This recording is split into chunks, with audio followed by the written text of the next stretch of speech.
Hey, this is Mike Shank, and this is the At Speed podcast presented by Rocky Fork Company. Hello, race fans, and welcome once again to another episode of the At Speed podcast. I'm your host, Tim May, and of course, this thing features the irrepressible Mike Shank, a young man born with a rhinoceros of a right foot and the guile of a cobra. Hello, Mike. How you doing? I'm great. Good to talk to you again here, Tim. How are you surviving during this downtime, man? Just give us an update on how you're surviving. I think I'm a lot like other people, to be honest. You know, you have good and bad days. You have days where you think everything's going to be fine, and you have days you think the whole world's going to end. And I think that's pretty normal based on talking to my other friends with small business. And, you know, even though we're race car teams, we're still dealing with the CARES Act and the PP programs. And, you know, what do we do with our guys, and can we keep paying them? And, you know, we have normal small business concerns, and certainly racing is not essential. So for the most part, racing's been shut down for going on, 7 weeks now, you know? Yeah. Well, you know, the good news is if there's good news or if there's a light at the end of the tunnel and it's not a train, you know, IndyCar, I think tentatively right now wants to get back to business on, I think it's June the 6th at Texas with a high-speed, I'd call that a high-speed return to action, you know, with on the Texas Motor Speedway, high banks of that. But right now, does that look like that's probably going to happen? I mean, what's your sense of that? My sense is that I think it's got a really good shot. They're not ready to announce, and of course, I'm not super privy to the ultimate details, but I can tell you it's trying to happen really hard. It's likely to be, as you can imagine, with no spectators, but tons of TV and lots of interviews and, you know, good action on the track. Texas, we always have a really good race. It's wheel to wheel. It's hard racing. If you remember back to Graham Rahal in 2015, that was just probably one of the best IndyCar races I've ever witnessed, and from an excitement standpoint anyways. And so Texas has the ability to give us those kind of races, which is great. Now, the modifications are quite a lot. I mean, I think we're going to, and this talks about a lot for the year. You know, we're going to see condensed weekends. We're going to see one-day shows, and I believe Texas has a shot at just being a one-day. And what do I mean by that? That means we fly in the night before. Saturday morning comes around, and we move in. We go to Tech. We practice, qualify, race, and by 11 p.m. we're out of there. Yeah. And it'll be exciting, super fast-paced, and safe more than anything, safe for everybody involved. Hey, have they put a dome over that place yet? No, I'm just joking. If it rains, what would be the provisional plan? Do you think? Because it has rained there before. You know what? We'll cross that path later. I know. You know, okay. I think there's also in the second part of this that makes it really exciting. And again, it's not confirmed. I think NASCAR Cup will be on Sunday. So, really? Well, yeah. I think that's what that's what they're trying to do, but. If that happens, we're talking about a huge event down there in Dallas, and could make tons of sense. You know, even if we look at that model going forward, even though the history has showed NASCAR and IndyCar kind of compete in some weird ways, I think a lot of that's gone out the window now, Tim. And I think the mode is how can we all survive, and how can we make our events better for the spectators? And are we really worried that a NASCAR person like IndyCar or vice versa? Are we really concerned about that when we're trying to, you know, break ground here and stay relevant and survive? If there's anything positive that have come out of this whole thing, it's a whole new mindset that NASCAR was going towards anyways because of declining market share in motorsports in general, right? And IndyCar's been gaining a little bit, but I think this has made us all sit back and say, okay, what do we got to do for the good of everybody?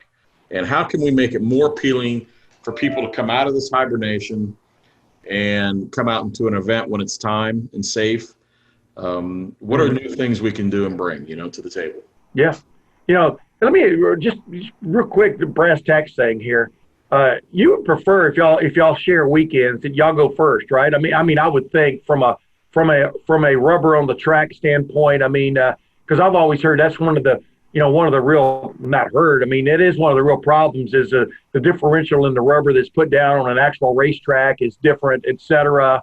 And Indy cars are much more IndyCars are much more sensitive to that. Is that a pretty accurate way of looking at it? Yeah, it can be, but if we prefer, yes, to go first. But I'll be honest with you, it's not quotable yet, but sure.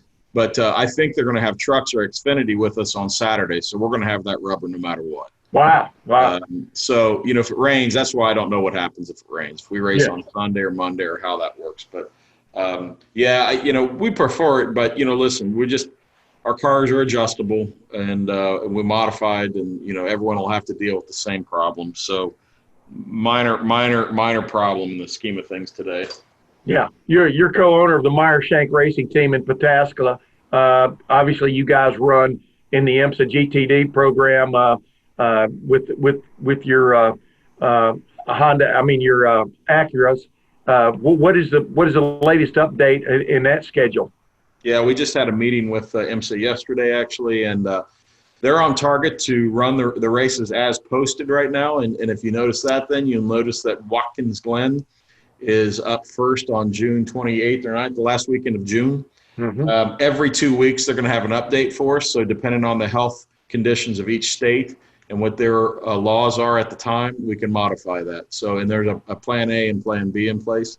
I think when you look at both IMSA and IndyCar, the biggest question mark really is Canadian races. On IndyCar, we have Toronto Grand Prix. On IMSA, we have the Mossport, a Canadian tire track up there east of Toronto. Yeah, I think those are the ones that are most suspect right now because of the border crossing and what the state of Ontario is going to do and the country of Canada will do to allow people in or not. Yeah. Hey, Mike, before I get into what I really want to talk to you about today, because I promised people last time we talked, I wanted to talk about Mike Shank, the whippersnapper, who bit into racing, the racing cookie a long time ago and loved it. But is this as tough a challenge as you faced? I'm talking about. I mean, yeah, you're not digging ditches with the walls caving in on you, but is this as tough a challenge as you faced as a just being in racing? I mean, the last several months. It's an interesting question because it's not a simple answer. I felt from a financial standpoint, we were much more strapped in 2008 and 9 than we are now. And there's lots of reasons for that. Financially, I haven't been stressed as much, even though every single day I try to find places to cut budget and get costs in line and get more efficient every single day. However, our basis is so much better than it was when we were in 08 and 09. The financial side is not quite as bad, but the personal health, the personal safety side is the worst I've ever seen. Meaning, just today it occurred to me, how are we going to get on airplanes when it's time? How are we going to stand in line at Southwest? You know how you stand like cattle, right? How are we going to keep two guys in a hotel room? These are things that are just popping up every day that I'm trying to figure out globally how we keep this business going. Then detail-wise, how are we going to keep our guys safe? So from a safety standpoint and keep our people safe, it's off the charts. Never had anything like this. Have any of you or your crew had any run-in with COVID-19? I mean, how is that? What's the status of that? All of my team across both platforms and all the drivers, so we're talking about 45 people total, are all safe and show no symptoms and haven't even been tested, haven't had to go get tested even. So knock wood, we've been decent lucky. Certainly no people that have been affected by it. We lost a great supporter of MSR, a guy named Pat Kennedy from Indianapolis. He died of it. He was 63 years old, in great shape, and it took him out. Wow. And so we know people that have been affected by this greatly, and it's a tough and a sad thing for sure. I'm to the point now where, I have my managers just working hard on the safety items to make sure when we go back to work, which will be soon in May here, that we have done everything we can to protect our people. And we're well on our way. 45 people. Mike, who would have thought, how old are you now? I'm trying to remember your age. 51. Who would have thought 45 years ago you'd have 45 people working for you, right? I mean, you're You're 5 years old. Tell me that first time the racing bug just bit you right in the butt. Well, it's funny, people keep calling us a small team, but I'm like, damn, I got 45 people on the payroll. It doesn't feel small to me. No, but, that's not small, brother. Anyways, yeah, I mean, I remember I grew up, I was born on Northwest Boulevard in Grandview, okay? And I can remember sitting in my grandmother's room when I'd spend the night like 5 or 6 years old, and I could hear the cars coming down Grandview Avenue. Now, back then, remember, they're all loud V8s, hardly any mufflers on them. And yeah. I could literally tell the difference in cars and the way the cars sounded, and if they had headers or if they had headers was one thing, or if they had just a hole in their exhaust pipe, I could tell the difference. And and then the next thing came identifying cars. When I look at them, that was 5, 6, 7 years old. I could tell you if that was a Ford Fairlane or Chevy El Camino or whatever. And I was born into it. I've got pictures, and that comes from my dad, and just into being a car lover. And, he was one of those hot rodders that had hot rod cars in high school. And you see kind of rat fink, if you can picture that in your head. Yeah. And that's kind of my dad, and it always had cars on the brain, But when did it go from muscle cars and knowing these cars coming down the road and stuff to wanting to get in one and go fast?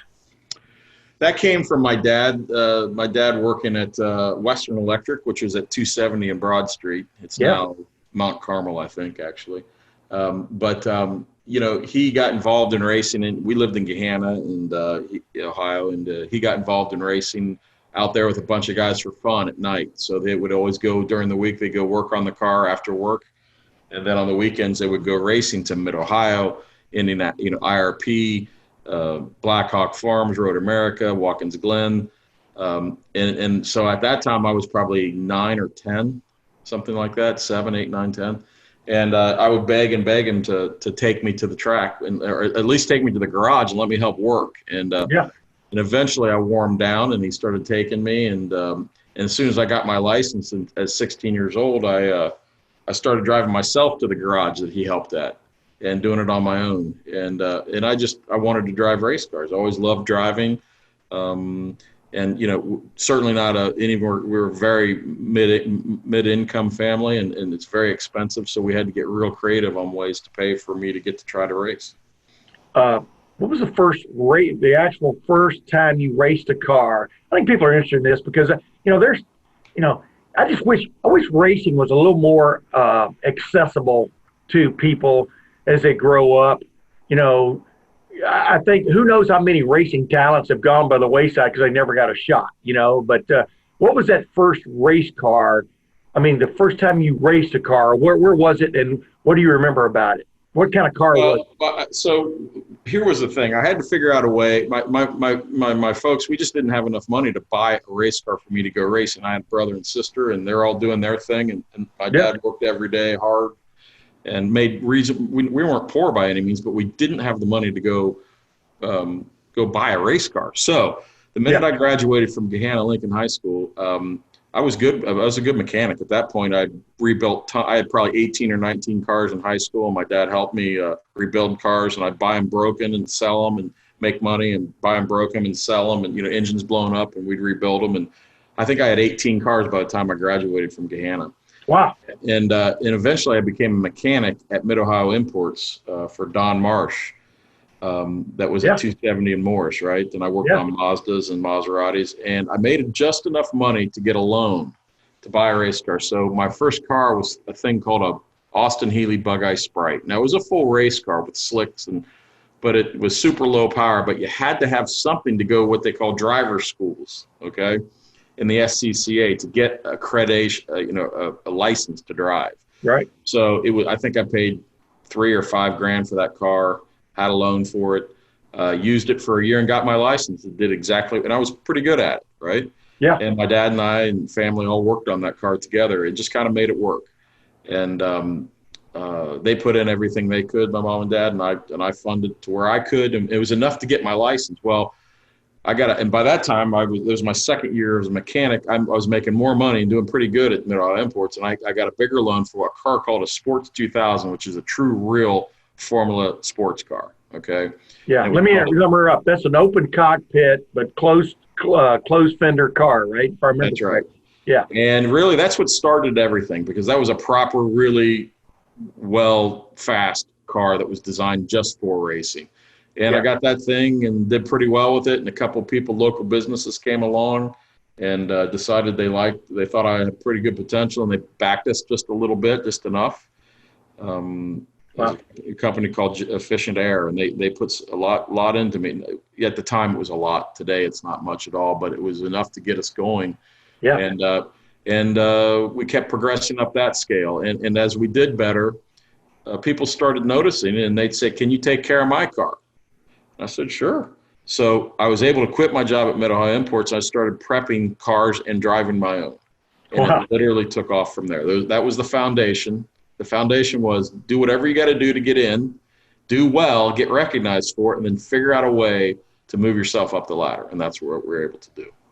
See, that's what's funny. You were working what I call both sides of the fence there, because you were a driver, but then you were also working the business side of it, trying to figure out a way to to make everything work. And I'm just curious, when did you determine that because you were a pretty good driver when I met you were a pretty good race car driver. When did you determine that you were comfortable going through corners fast, that you had a little bit of a knack for it? When did that kind of come to you? I think that first year with the Tiger, with the first real race car, toward the end of that year, I started seeing glimmers of like, hey, maybe I'm okay at this. I could do pretty well at this. Some glimmers, right? I beat some people that had a lot more money than me and had a lot more experience than me. I was faster than them, and I could see that. And then that drive kind of kicked in. There was a couple times during the beginning part of the year, I'm like, what the hell am I doing here? I can make a good living working on cars, street cars. And but a couple key things happened, a couple good wins or good runs, maybe even. And I said, you know what, I'm in. I'm going all the way with this, and I'm going to figure out how to do it. And people came along, not only businessmen, but I met my wife, 25 or 30 years ago too. And she had a real job that paid good money, so she kind of donated money and kept our household going as we got together and got closer to each other. It was just all these things. So we had family to start with, and then a lot of work. And I met my wife today. She contributed. Everyone just kind of bought into it as we went down the road, Yeah. And at first it started as, kind of me wanting to do it, but then it took an army of people to really have success and make it go forward. And do you remember, though, the first time you went through a turn, let's say turn one at MidOhio, it goes under the bridge and to the left. I remember doing that in a celebrity race or whatever you want to call it, long time ago in a sports Renault. And I was told by John Fergus, John Fergus, speaking of sports 2000s. Yeah. But I was told if I just like blip the throttle and it kept my foot flat there, I could go through there flat in third gear. Now this is sports Renault. The first time I did it like that, I almost had to pull over because the thrill was so ridiculous. I mean, going through a turn without lifting, And do you remember that first time, though, that you got that little burned in your gut, like, oh, my goodness, I just did that, and that was fun, and I survived, and then it became sort of like part of you. You follow my drift? Yeah, so that, for me, MidOhio is my home track. It's where I learned most everything. And turn one was always a place that I watched with other people from the outside, and they make comments, and they make comments to me about people's line and what they're doing. And I always took all that in. And turn one was always a bravery test for everybody, right? Yeah. Because the downside when you go off, when you understeer off the exit is really rough and flips and guardrails and all kinds of stuff. So I remember, the first car that was capable of going through there flat, and it's, what we say wide open, flat on the floor, as fast as it'll go in fourth and fifth gear, where the Toyota Atlantic cars and the Sports 2000s. And just that alone, there is not another thrill, I don't think, in the world that can compare to something like that. It's a great example. I agree with you. There were two things that I did model. That was one. And when I landed an airplane all by myself solo when I was 16 years old for the first time, when there's nobody else who can land it but you, because the other guy's gotten out. those are two of the bigger thrills I've ever had in my life, where I went, man, I just did something that maybe the normal or average or the sane human being wouldn't do, and it's really funny because I wanted to hear you say that. But when did it go from the thrill of racing to the pursuit of being able to keep racing? When did I'm talking about the gathering of money, as the old saying goes. As Jim Truman says, these things don't run on fuel; they run on dollar bills, race cars. When did it? I don't know. When did it become all-consuming for you, from the standpoint of you got to do this, and then to do this, you got to just keep chopping on that tree? It happened around the mid-'90s when I was, just trying to make my way up the ladder. Racing is just like baseball. There's a ladder series to everything. You start in lower series or lower formula, and you work your way up. And my goal was always to race at the Indy 500, always. And how to do that. We just didn't simply have enough money. Myself, my wife, my family, we all gave every dime we could.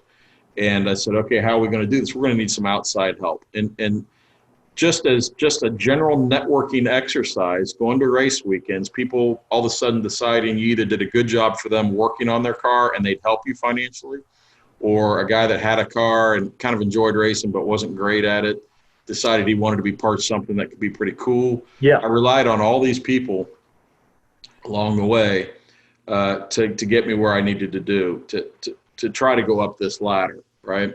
And it wasn't always pretty at times, but I've tried to not burn bridges as we were climbing the ladder as much as possible.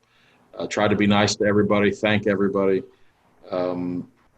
If I'm working on your race car, I'm doing the best job I can. I took huge pride when my clients that I took care of did well, and so on. So as that got stronger, I had a little bit more money. In like 1996 or so, I won what was called the CT2 Toyota Atlantic Championship. Did pretty well with old equipment, and I decided I'm going to try to do the IRL. In 1997, I got involved with a guy that had enough money that he could buy the equipment, and we ran one race in Las Vegas, and that's what we did. And I got to do one IndyCar race at the end of 97. And I was grateful for that.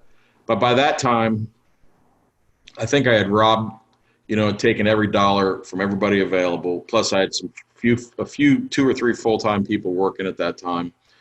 And I just didn't think I had the ultimate mental capability of being a top, 3 driver in IndyCar, top 5 driver. I think inherently inside I knew I wasn't potentially cut out for it. And then I switched gears. And once I knew that, I switched gears to being a team owner and building the team on this side of the team as hard as I could and the best I could. Yeah. And that's what we did. Yeah. Hey, let's go back to what you just said, though. What is it, because you kind of got to that threshold and then you didn't step back necessarily, but you stepped to the side. I mean, hey, like Roger Penske did a long time ago. He's a competitor now, but yeah, he kind of had a similar kind of like bit. What was it? What is it that separates those drivers who go on to greatness, Mike? I mean, because you were, like I said, I'm not blowing smoke here. I mean, I thought you were a pretty talented driver. What is it that is it a ruthlessness? What is it that separates those guys? I can tell you exactly what it is. Exactly. I know exactly what it is. It's not physical. I mean, you definitely expend a lot of energy, but it's 90% mental. Let me tell you what I mean by that. When you're racing a car, and it's like this in a lot of things, but specifically a car, you have a brain that's functioning, and you have, on an average, you have 8 to 10 inputs coming at you in real time every single second you're on the track. And the good guys can manage that. Okay, and they can manage it and not crash and be competitive and communicate with their crew, try not to take other people out, and that's fine. That's a good driver. Yeah. To be an exceptional driver, now we're talking like there's been lots of them, but let's use Scott Dixon as an example. Yeah. Scott can take those 10 inputs, manage them, and then I may ask him, or the series may ask him, or someone will put 3 more inputs at the same time, and he crunches those numbers and just adds to his strength. For me, when I needed to really gut check it and beat somebody that was as good or better than me, I would go into what I call like control-delete. My brain would start doing circles. If you can imagine just a mouse running around your head on a wheel, and I would kind of go red visioned and make a mistake. The truly great ones can take multiple more inputs. Let's call 10 as an average input, and managing is a good driver. They can take 15 and excel at it. So what does that mean? That means they can try something. They can free think when they're asked to, meaning they understand strategy. They can be thinking about the strategy, for God's sake, let alone racing a car. They can understand that they need to place the car somewhere different than what normal is because the line changed for a few laps. They can take all those signs in. A truly great driver can take the extra inputs and excel with them and not control-alt-delete. That's interesting because, you and I've talked about this before. I think there are a lot of people who can qualify or take a race car and run it around a track, by themselves for the day. But when you take those guys and take it out of qualifying, now you put it into a race, you're dealing with that same race car that you're trying to get the most out of, right? Like you're riding IndyCar is a little bit of a wild Bronco because it can change from lap to lap. What is telling you through your, as Emerson Fittipaldi used to say, through your ass. It can tell you. It's telling you different things. But then while that race car is talking to you through your rear end, you're also having to deal with a guy to your right sometimes, a guy in front of you, or a guy coming up on you. And so it's a multidimensional task, which I don't think people who put down what it takes to drive a race car at the ultimate speed in a race understand what, like you just put it into words, what you're dealing with there on a millisecond basis of you've got all this other stuff going on, and yet you're also competing with this guy or this gal right next to you, right? Yeah, that's what I'm talking about here, right? You have to be able to manage all these inputs that are coming in from people next to you racing, and that's why I always say it is physical. And I know people have that argument about our drivers athletes, which they are. There's no question. Yeah. But I'm telling you, if you're mentally sound and mentally strong, and I even went to, people try to help me with concentration and all kinds of head game stuff to try to help, but you're either born with it or not. And that's why there are A+ drivers and A drivers. Yeah. The A+ guys get paid for it because they are built to manage this stuff. And now, and of course, now looking back on it, Tim, and all, if you think about all the drivers I've had drive for MSR over the years, I see where I really, truly sit. Now, trust me, I could get back in a car today and be good. I know I could. Okay. Yeah. But I couldn't be great. And I may make a mistake and all these things. Right. And so it doesn't appeal to me anymore. But what appeals to me is working with greatness.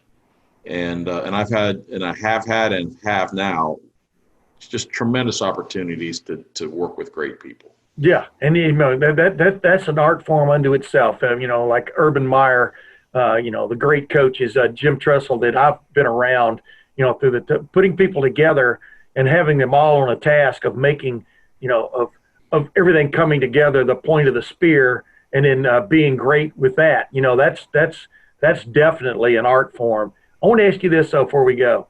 Well, give me that one moment. I know you remember. You got to remember something like this.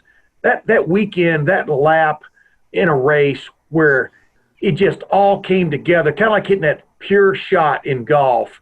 That is rare even for the great golfers. But give me that weekend that you kind of like when you sit back sometimes and you're having a beverage or something, you kind of like get a smile on your face about that one moment in time when you felt like you were pretty damn good. That was a pretty damn good lap or race you just ran in that race car. It's probably not what maybe you might think, but there was a race back in the probably 93 or 94 that I was running what's called a Formula 2000, which is a very fast car up at MidOhio. Yeah. And we had, and I think I qualified third or something, and I got to the lead and passed some incredibly experienced, really, really good people. Didn't make a mistake. the whole time and drove away from the field. And that was probably, if I think about me mentally putting it all together, and it was nothing race. There was probably 500 spectators there, right? Yeah. But it was one of those days that I thought, I knew I'm good at this. I knew I could do this, right? I always missed a couple of the dots when I'm connecting the dots, and I think back to that, and I draw happiness out of that. I think about some of the cars I've gotten to drive, and I ended up testing lots of cars for people and trying to help with setup, and some of that I think I contributed to a little bit. But ultimately, I belong right where I'm at today. This is what I was made for, and it's been tremendous to me and my wife and my family, auto racing. And I got to tell you, one thing I want to say here, Tim, and you've made me think about this today because I haven't thought about it for a while, along this journey of getting to where we're at today, which I consider us a pretty successful team. Mm-hmm. You look at it, started with my parents and my family supporting us. My wife came along, she bought in 120% and is still to this day a driving force in what we do. Then a guy named Jim Podelco, owns Efficient Air, signed on and helped. And then when he kind of got to his end, a company called Superior Electric, Jerry Meinhardt and Greg Stewart, they came up and they helped me. And then, we went through time. Jim France helped me from NASCAR fame. He helped me when we got into sports cars. And then about 3 years ago, we decided to sell a part of the company, and Jim Meyer's come in and really helped us on the marketing and just being a great friend. So I think the common bond here for anybody wondering, I'd love to do this. It takes other people when you come from where I come from, which is I had a great home life and great time in high school and all that, but it takes so much money. It takes a kingdom of people to get to where we're at today, and I'm truly grateful. Yeah, I was going to say, and boy, I don't want to go any farther than thanking Brian Bailey, of Rocky Fork Company for sponsoring this podcast and stuff. And he's as big a backer as you've got from all kinds of ways. I mean, the guy, loves racing, loves being part of the Meyer Shank Racing program in whatever way he can be. And those are the kind of guys that keep it going, right? Well, let me tell you, that was my last part of my little speech there. There's been 3 or 4 companies and that have signed up. Brian Bailey and Rocky Fork Company have supported MSR for 10 to 12 years now, and done nothing but added value to what we are and made us better. You're also looking at the Roberts Service Group, Cap and Associates. These are local Central Ohio, Jason Prosnick and the Roberts family from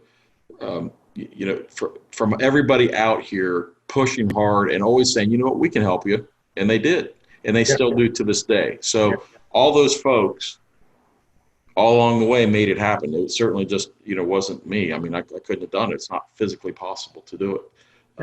The Roberts Service Group have been the same thing. They've been around almost as long as Brian Bailey has, same with Cap and Associates. I mean, it's just endless what these folks have done.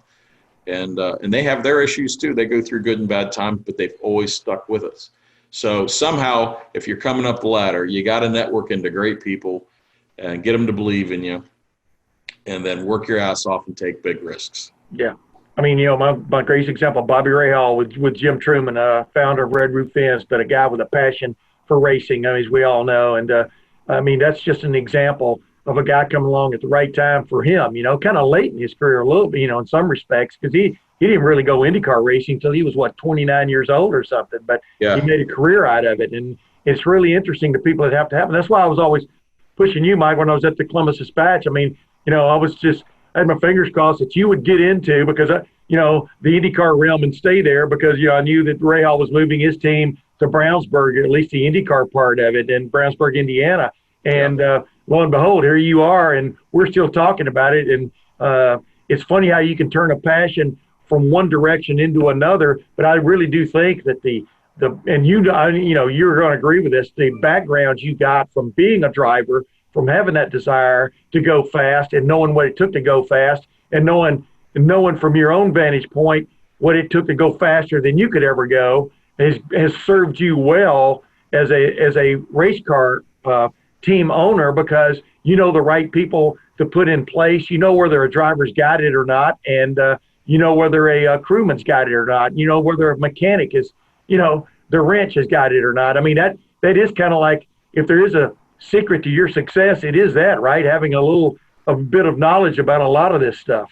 Well, you brought up Bobby Rahal, and I think he's a great example. I mean, let's just, first of all, we all acknowledge he's a great racing driver and a champion. Won the Indy 500 and the car championship, I think, 3 times. I mean, that's one thing. But what Bobby's really, really good at is networking and relationships. He is great. I mean, he could be a politician easily. Yeah. And I'd say that in a positive way. I mean, like his success was built on building relationships, walking around, seeing how he could get himself put in positions. This is before my time, but I've seen video and I've heard him tell stories about how he put himself in positions to be where he's at today. It's another great example.